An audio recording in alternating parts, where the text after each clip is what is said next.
ጭራሽ ደገሙት ማለት ነው። የጠፉበትን 4 ቀን በሙሉ በዚህ እያካከሱት ነው። በሁለቱም ቤት መጥተዋል ጨረቃዎቻችን።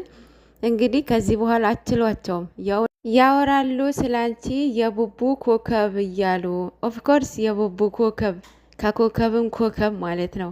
ከቆንጅና ቆንጅና ማለት ነው። እግዚአብሔር ራሱ ውብ አድርጎ እየፈጠራት ማርያምን በቃ በእነሱ የሚወለዱ ልጆች ማለት ነው። ኢማጅን አድርጉ እንዴት በቃ ወደ ሚዲያ ባታመጧቸው፣ በስማ የእውነት በጣም ደስ ይላል ባታመጧቸው ማለት ነው። ምክንያቱም እንዴ በሁለት ቆንጆች የተወለዱ ልጆች አስቡት ምን አይነት ልጆች እንደሚወለዱ ማለት ነው። እና ምንድን ነው ከዚህ በኋላ አችሏቸውም። ምንም እነሱ የሚያጭቃጭቅ የሚያጣላ ምንም ኢሹ የላቸውም። ዋናው ነገር እንዳልኳችሁ የእዩ ተብዬዋ ነበረች። የእሷ ነገር ተቋጭተዋል፣ አልቋል፣ ነፃ ወጥተዋል።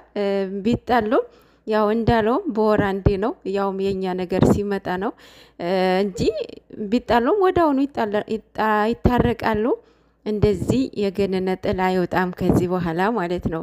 ደግሞም ሁሉም ነገር ያው ሁሌ ልጅነት የለም አይደለ? ብዙ ነገር አውቀዋል፣ ተምረዋል ማለት ነው።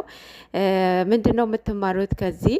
በሁለት ሰዎች መሀል አለመግባት ማለት በቃ አንድ ለምሳሌ ብሩክ የምትወዱት ነገር ከሆነ የሚወደውን ሰው ማክበር፣ ቅመምዬን የምትወዷትን ነገር ከሆነ የምትወደውን ሰው ማክበር፣ ይሄ ነው መውደድ ማለት ነው። ሚስቱን ወዳችሁ ባሉን የምጥሉ ነገር ከሆነ፣ ባሉን ወዳችሁ ሚስቱን የምትረግጡ ነገር ከሆነ ይሄ ሰልፍሽነት ይባላል፣ ያለማወቅም ይባላል። ደግሞ በዚህ ሰዓት አይደለም ትልልቅ ሰዎች ይቅርና ገና የሚወለድ ልጅ ራሱን እያወቀ ነው የሚመጣው ማለት ነው። ሶ በሁለት ሰዎች መሀል እፉ ነው አይገባም።